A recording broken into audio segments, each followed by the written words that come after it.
Good evening, students. We'll continue from where we left.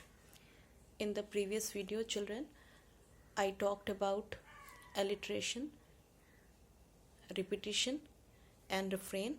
So we'll continue with some more devices based on sound. So let us start.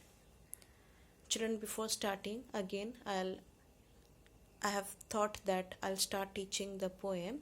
I know that you do not have books, but I'll read out the lines and you're in class 12th and you can very easily do without books. In case you want, then you can always, as I asked you people, download your Pathshala app and you can find the lines on Google also. So children, let us start with onomatopoeia. This is the spellings is onomatopoeia. It's onomatopoeia. So children, this is a figure of speech where the sound makes sense. It has no meaning in itself, but the sound makes sense. For example, I babble on the pebble. Here babble means it's a sound. Babble means to flow freely. And the buzzing of bees. Buzzing is a sound. So the working or the humming of sound of bees. And then whispering of wind. And cannon to right, cannon to left. So it is the boom sound of bombs and all. So these are all sound words. They are called sound words. So this is one example. These are the examples of onomatopoeia. So they are sound words. After this, children, we'll discuss assonance. In assonance, children, there is the repetition of the in close or in series, in close words together, the same vowel sound is repeated. Please keep in your mind, it is the repetition of the vowel sound. For example, children, I'll give you some examples, and it is so that here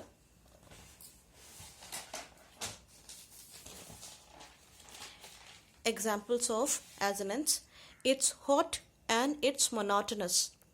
It's hot and it's monotonous. Here the O sound, O vowel sound is being repeated. Monotonous, you see, thrice the O sound is repeated, and in hot also the O sound has its own effect, stress. Then here the mellow wedding bells. Here you can see the repetition of the same vowel sound, E vowel sound, like here, here, the mellow E sound again, A, which is pronounced as A, wedding bells. Now children, consonants. Consonants is when you know assonance, then if you know about consonants, it's good. Consonants means it is the opposite of little different from assonance. It is the repetition of the consonant sound. So here you may get confused with alliteration, because in alliteration also there is repetition of the same sound, and mostly it is consonant syllable. So what is the difference between consonants and alliteration? Alliteration is the easiest to locate because the same sound, consonant sound, is repeated in two or more words in series in the beginning, fair breeze blew. Okay, so breeze blew in the beginning, in the initial place, you can see the sound B sound is being repeated. But children, in case of consonants, the difference is this: the consonant sound is repeated. Like I'll give you one example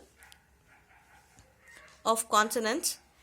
As in guys, she gently sways at ease.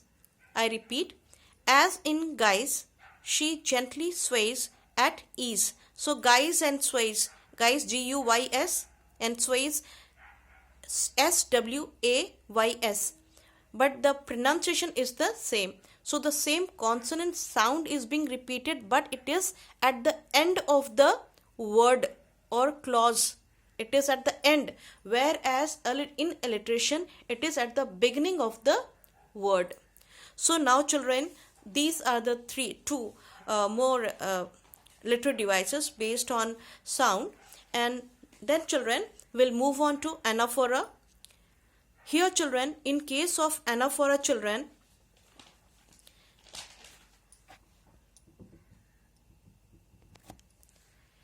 in this case children, the same word, like in repetition children, the same word is repeated more than once. In case of anaphora, the same word is repeated, but it is repeated not in the same sentence but in the consecutive lines. For example, water, water, water everywhere, not a drop to drink. So here the word water is repeated in series in the same sentence. Whereas in case of anaphora, like for example, I'll give you one example. It was the best of time. It was the worst of time. It was the time or age of reason. It was the age of foolishness.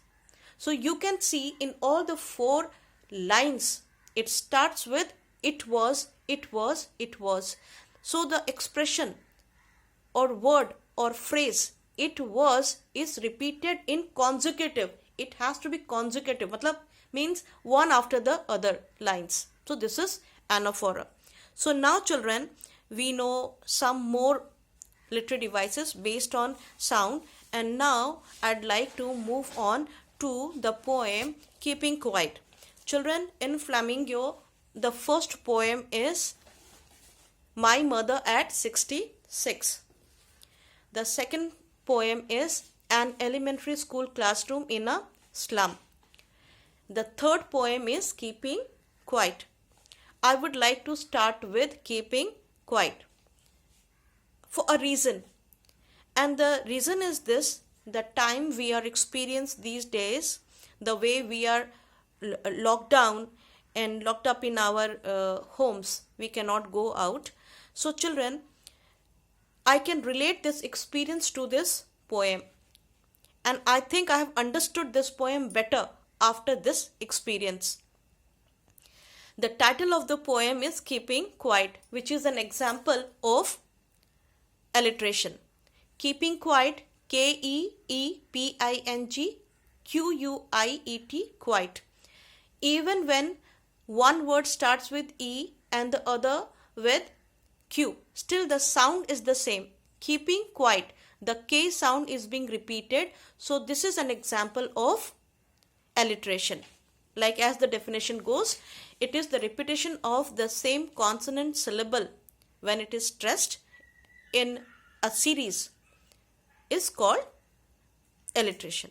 So now children, it is written by Pablo Neruda. He was a Chilean poet and he has written this poem in Spanish, and the poem we are going to study is the English translation. He was a diplomat, he was a politician, and he has written songs, and he is known for his soft style, way of writing. And children, he was the writer who received the Poet Laureate Award, Nobel Poet Laureate Award in the year 1971. So children, let us move on to the poem. Before we start, I would like to tell you the message of this poem. Basically, this poem delves on the topic of the futility of wars. War doesn't do good to anybody. Why do we have wars? The reason is, like, in this mad rush of being busy all the time, there is no time for anybody. We do not have time for introspection. When we don't understand self, we cannot understand others. Nowadays, we claim to know everybody. Everybody says, I know this, I know about her, I know her. But we do not know ourselves. So, if we want to know about others, the first thing required is we must know about ourselves first. So, children, how is that possible? How can we do that? It's possible only when we introspect. But in today's mad rush of our way of life, where is the time to introspect And this is where we have to change our approach. Here the writer is talking about universal brotherhood. Here he is talking about peace and harmony. How people should learn to live in peace. The way we are experiencing these days when we are locked up. Children, I'm realizing that we do not need much, neither money nor anything else to survive. We can live on very little and very less. So, children, the poem asks for introspection. And here we get time to introspect, like what is my aim and what I am doing, what I want from my life, from my being. So for that, like without thinking, we talk without thinking, we do without thinking, we do not think about the consequences of our words and actions. So now we have time to think about, on introspect and retrospect our actions and thoughts and words. When we do that, children, we can overcome and we can avoid so many bad consequences of our actions. We speak without thinking it is going to hurt somebody. So children, this is the time to introspect, and I would always want you all to utilize this time to study as well as to introspect, so that there is harmony between our thoughts, and not only within but also without. So children, let us do the first stanza of the poem, and that is, I'll read out, you just listen to me. Now we will count to 12 and we will all keep still. For once on the face of the earth, let's not speak in any language. Let's stop for 1 second and not move our arms so much.